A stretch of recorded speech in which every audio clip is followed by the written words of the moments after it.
La glande pinéale est une glande neuroendocrine qui sécrète la mélatonine, responsable du contrôle physiologique du rythme circadien. Une nouvelle forme de biominéralisation a été étudiée dans la glande pinéale humaine, constituée de petits cristaux de moins de 20 microns. Ces cristaux, de par leur structure et leurs propriétés piézoélectriques, sont responsables du mécanisme de transduction biologique électromécanique dans la glande pinéale. Cela fait beaucoup de mots à assimiler, mais décomposons-les en 2 points significatifs. Les mots-clés sont propriétés piézoélectriques et transducteurs. L'effet piézoélectrique se produit lorsqu'une pression est appliquée à certains matériaux et que cette contrainte mécanique est convertie en charge électrique. En termes simples, la glande pinéale contient des cristaux de calcite composés de calcium, de carbone et d'oxygène, et, en raison de sa structure, elle exprime cet effet comme une antenne. Si ces premières secondes vous parlent, nous vous invitons à regarder cette vidéo dans son intégralité. Vous pouvez également vous abonner et laisser un j'aime sous cette vidéo pour soutenir notre travail. La glande pinéale a la capacité de s'activer électriquement et de générer des champs électromagnétiques capables de capter des informations. C'est le premier point. Tout comme une antenne émet un rythme ou une fréquence correspondant à la fréquence d'un signal entrant, la glande pinéale reçoit des informations véhiculées par des champs électromagnétiques invisibles. Comme toutes les fréquences sont porteuses d'informations, une fois que l'antenne a capté le signal exact du champ électromagnétique, il doit y avoir un moyen de convertir et d'encoder ce signal en un message significatif. C'est ce que fait un transducteur, et c'est le deuxième point. Un transducteur est tout ce qui reçoit un signal sous une forme d'énergie et le convertit en un signal sous une autre forme. Prenez un moment et regardez autour de vous.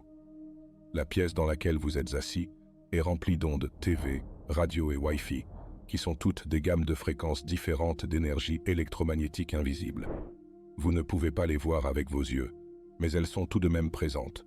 Par exemple, l'antenne qui capte une gamme de fréquences transportant un signal vers votre téléviseur est convertie en une image sur l'écran de votre téléviseur. Lorsque vous écoutez une station FM, vous réglez votre antenne sur une fréquence électromagnétique spécifique. L'information transportée dans cette gamme de fréquences est ensuite convertie en un signal cohérent, qui est la musique que vous entendez avec vos oreilles. L'étude que nous avons citée indique que la glande pinéale est un transducteur neuroendocrinien, capable de recevoir et de convertir des signaux dans le cerveau. Lorsque la glande pinéale agit comme un transducteur, elle peut capter des fréquences supérieures à notre réalité tridimensionnelle spatio-temporelle basée sur les sens. Une fois activée, la glande pinéale peut se brancher sur des dimensions supérieures de l'espace et du temps. Et comme un téléviseur, elle peut alors transformer les informations véhiculées par ces fréquences en images vivantes et en expériences transcendantales lucides et surréalistes dans notre esprit, y compris des visions multisensorielles profondément accrues qui dépassent notre vocabulaire. Pour que la glande pinéale soit activée, certaines choses importantes doivent se produire. Nous allons les aborder maintenant. L'étude que nous avons citée indique que la glande pinéale est un transducteur neuroendocrinien, capable de recevoir et de convertir des signaux dans le cerveau. Lorsque la glande pinéale agit comme un transducteur, elle peut capter des fréquences supérieures à notre réalité tridimensionnelle spatio-temporelle basée sur les sens. Une fois activée, la glande pinéale peut se brancher sur des dimensions supérieures de l'espace et du temps. Et comme un téléviseur, elle peut alors transformer les informations véhiculées par ces fréquences en images vivantes et en expériences transcendantales lucides et surréalistes dans notre esprit, y compris des visions multisensorielles profondément accrues qui dépassent notre vocabulaire. Pour que la glande pinéale soit activée, certaines choses importantes doivent se produire. Nous allons les aborder maintenant. Le mot piézoélectrique est dérivé des mots grecs piézine, qui signifie presser ou appuyer, et piso, qui signifie pousser. Ce faisant, vous poussez le liquide céphalorachidien contre la glande pinéale, la soumettant ainsi à une contrainte mécanique. Cette contrainte mécanique se traduit par une charge électrique, et c'est précisément cette action qui comprime les cristaux empilés dans la glande pinéale, créant un effet piézoélectrique. Les cristaux de la glande pinéale génèrent une charge électrique en réponse au stress que vous exercez. L'une des caractéristiques uniques de l'effet piézoélectrique est qu'il est réversible, ce qui signifie que le matériau présente un effet piézoélectrique direct. Les cristaux présentent également un effet piézoélectrique inverse. Lorsque les cristaux de la glande sont comprimés et génèrent une charge électrique, le champ électromagnétique émanant de la glande pinéale provoque l'étirement des cristaux de la glande à mesure que le champ augmente. Lorsque les cristaux générant le champ électromagnétique atteignent leurs limites et ne peuvent plus s'étirer, ils se contractent et le champ électromagnétique s'inverse et se déplace vers l'intérieur de la glande pinéale. Lorsque le champ électromagnétique atteint les cristaux de la glande pinéale, il les comprime à nouveau, créant ainsi un autre champ électromagnétique. Ce cycle d'expansion et d'inversion du champ perpétue un champ électromagnétique pulsant. Lorsque nous inspirons par le nez et que nous contractons simultanément nos muscles intrinsèques, nous accélérons l'arrivée du liquide céphalo-rachidien dans le cerveau. Si nous suivons le mouvement de l'énergie jusqu'au sommet de la tête, puis retenons notre respiration et comprimons, nous augmentons la pression intrathecale. L'augmentation de la pression fait passer le liquide céphalo-rachidien du 4e ventricule au 3e ventricule par le biais d'un petit canal. En même temps, le liquide qui se déplace autour du cervelet comprime les cristaux de la glande pinéale en augmentant la pression intrathecale. Il pousse un plus grand volume de liquide dans la chambre du 3e ventricule et hors de l'espace autour du cervelet. Ainsi, lorsque vous retenez votre respiration et que vous comprimez, ce volume supplémentaire de liquide exerce une pression dans les deux sens sur les cristaux, ce qui les comprime et crée l'effet piézoélectrique. La glande pinéale devient alors une antenne pulsante capable de capter des fréquences électromagnétiques de plus en plus fines et rapides. C'est le premier événement qui doit se produire pour activer la glande pinéale. La glande pinéale libère ses métabolites. À la surface de la glande pinéale se trouvent de minuscules poils appelés cils. L'action du fluide accéléré qui se déplace plus rapidement que la normale dans les chambres du système ventriculaire chatouille les minuscules poils, ce qui surstimule la glande pinéale. La glande pinéale ayant la forme d'un phallus, la stimulation produite par l'accélération du liquide qui la traverse, combinée à l'activation électrique produite par une augmentation de la pression intrathecale dans un système fermé, amène la glande à éjecter dans le cerveau des métabolites de mélatonine très profondément améliorés. Les minuscules cils de la glande pinéale sont stimulés tandis que le liquide céphalo-rachidien s'accélère dans le système ventriculaire. L'énergie est délivrée directement au cerveau. Comme lorsqu'on envoie une fusée dans l'espace, la partie la plus énergivore consiste à vaincre la gravité pour la faire décoller. Il faut donc beaucoup d'intensité et d'effort pour déplacer cette énergie depuis nos centres inférieurs. Comme vous le savez maintenant, chaque fois que vous respirez, vous envoyez des particules chargées le long de votre colonne vertébrale.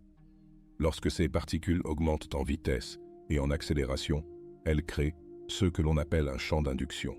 Ce champ d'induction inverse le flux d'informations à double sens qui facilite normalement la communication entre le cerveau et le corps et entre le corps et le cerveau.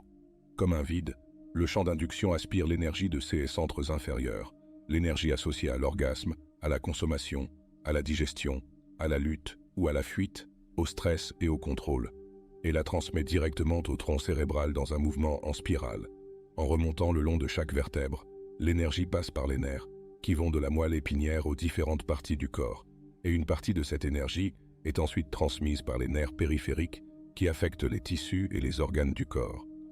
Le courant qui circule le long de ces canaux nerveux active le système des méridiens du corps, ce qui permet à tous les autres systèmes du corps de recevoir plus d'énergie. Lorsque l'énergie est libérée du corps vers le cerveau, elle passe par chaque nerf spinal et sort entre chaque vertèbre.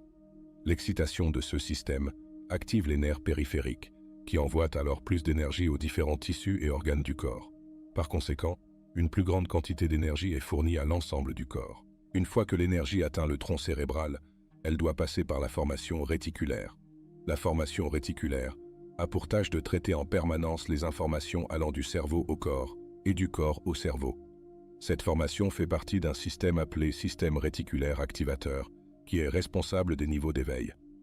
Par exemple, si vous vous réveillez d'un sommeil profond parce que vous entendez un bruit dans votre maison, c'est le SRA qui vous alerte et vous réveille. C'est sa fonction rudimentaire.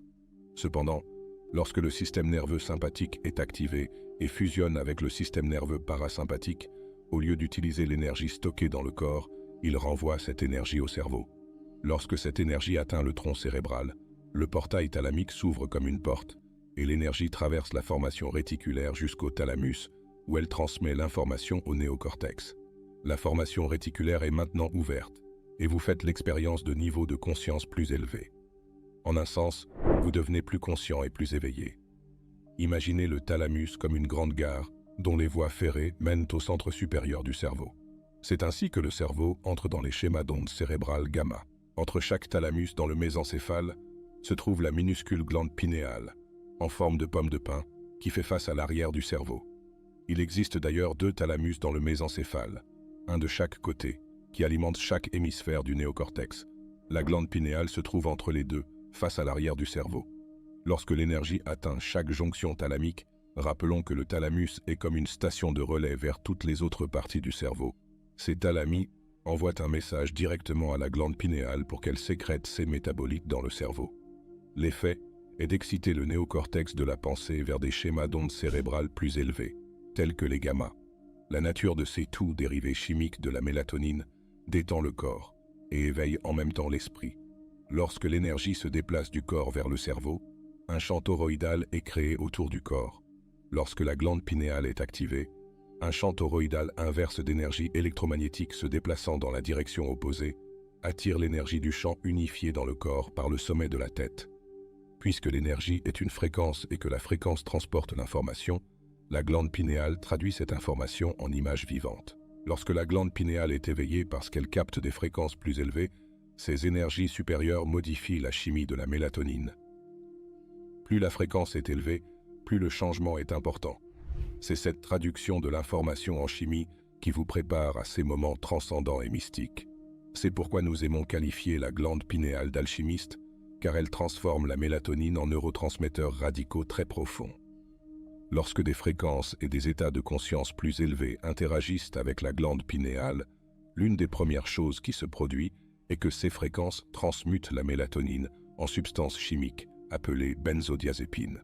Les benzodiazépines sont une classe de médicaments à partir desquels le Valium est fabriqué. Elles anesthésient l'esprit analytique. Ainsi, le cerveau pensant se détend soudainement et cesse d'analyser. Selon les scanners cérébro-fonctionnels, les benzodiazépines suppriment l'activité neuronale dans l'amygdale, le centre de survie du cerveau.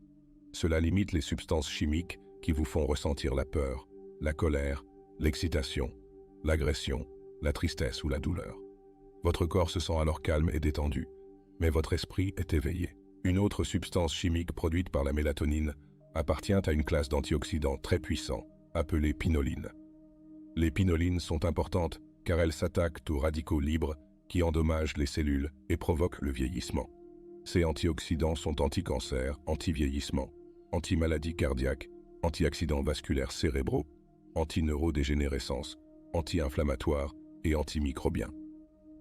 Il s'agit d'une formule parfaite pour améliorer le rôle normal de la mélatonine en tant qu'antioxydant et en faire un antioxydant surchargé qui restaure et guérit l'organisme encore plus que la molécule de mélatonine ne le fait normalement.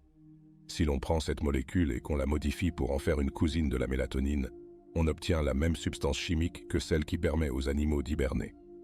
Lorsque la mélatonine qui nous rend somnolents et rêveurs est légèrement modifiée en cette molécule plus puissante, elle transmet un message visant à prolonger le repos et la réparation. Parce que le corps n'est plus l'esprit, nous nous désintéressons temporairement du monde extérieur. Et parce que nous n'avons pas de pulsion biologique et que nous ne sommes pas distraits par des besoins physiques, nous sommes en mesure de vivre plus pleinement le moment présent et d'aller plus profondément à l'intérieur. Si l'on prend cette molécule et qu'on la pousse plus loin, on obtient le même produit chimique que celui que l'on trouve dans les anguilles électriques, un produit chimique bioluminescent phosphorescent qui amplifie l'énergie dans le système nerveux. Cette substance chimique peut être suffisamment puissante pour provoquer un choc important. Imaginez une anguille électrique qui s'illumine littéralement lorsqu'elle est stimulée. C'est ce qui se passe dans le cerveau lorsqu'il est activé. Non seulement cette substance chimique bioluminescente phosphorescente augmente l'énergie dans le cerveau, mais elle augmente également les images que l'esprit perçoit intérieurement. Elle donne l'impression que tout est fait de lumière vive, surréaliste et incandescente. En conséquence, des personnes ont déclaré avoir fait l'expérience de couleurs qu'elles n'avaient jamais vues auparavant, parce qu'elles existent en dehors de leur expérience connue du spectre de la lumière visible. Ces couleurs apparaissent comme des lueurs profondes et étranges, dans un monde technicolore, lucide et opalescent, d'une beauté suspendue. Tout semble émettre une belle lumière d'énergie vive et rayonnante que l'on peut ressentir. Une nouvelle altération de la mélatonine produit la diméthyltryptamine, l'une des substances hallucinogènes les plus puissantes que l'on connaisse. Lorsque l'on ingère de l'ayahuasca ou d'autres plantes contenant cette molécule, le corps ne reçoit que de la DMT. Mais lorsque la glande pinéale est activée, elle reçoit tout le mélange de substances chimiques mentionnées ci-dessus, Cela provoque des expériences intérieures très profondes. Certaines de ces expériences ont été rapportées comme produisant une profonde dilatation du temps, où le temps semble infini, des voyages dans le temps vers des royaumes paranormaux, des visions de motifs géométriques complexes, des rencontres avec des êtres spirituels et d'autres réalités interdimensionnelles mystiques. Maintenant que la glande pinéale est activée, nous pouvons capter des fréquences plus élevées, ce qui entraîne un changement dans la chimie. Plus la fréquence captée est élevée, plus elle modifie notre chimie, ce qui signifie que nous vivons davantage d'expériences visuelles hallucinogènes et d'énergie supérieure. Les cristaux de notre glande pinéale, qui agissent comme une antenne cosmique, sont la porte d'accès à ces domaines vibratoires supérieurs de lumière et d'information. C'est la fin de ce dossier. Les travaux de l'Institut Planck sont mis gratuitement à votre disposition, mais ils nous demandent beaucoup de travail. C'est pourquoi, si vous avez apprécié cette vidéo, vous pouvez vous abonner à notre chaîne YouTube et laisser un like sous cette vidéo. Nous reviendrons bientôt avec un autre dossier. Cordialement, l'équipe de l'Institut Planck.